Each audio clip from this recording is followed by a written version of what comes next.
మాల్దీవుల్లో భారత్ని బహిష్కరిస్తాం అన్నటువంటి పేరుతో ఎన్నికల్లో పోటీ చేసి గెలిచినటువంటి మొయిజ్జు అధ్యక్షుడయ్యాక భారత సైన్యం ఆ దేశం విడిచిపోవాలన్నారు.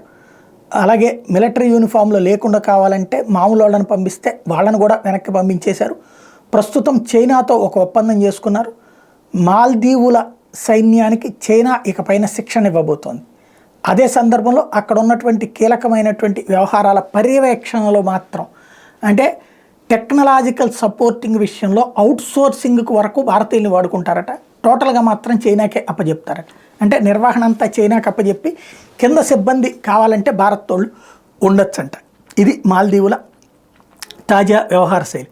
అప్పుడు మన వాళ్ళు ఉంటే రేపో మాపో చైనా వాడు ఏదో ఒక కారణం పెట్టి మన వాళ్ళని తీసుకెళ్ళి బొక్కలో దోసేస్తారు.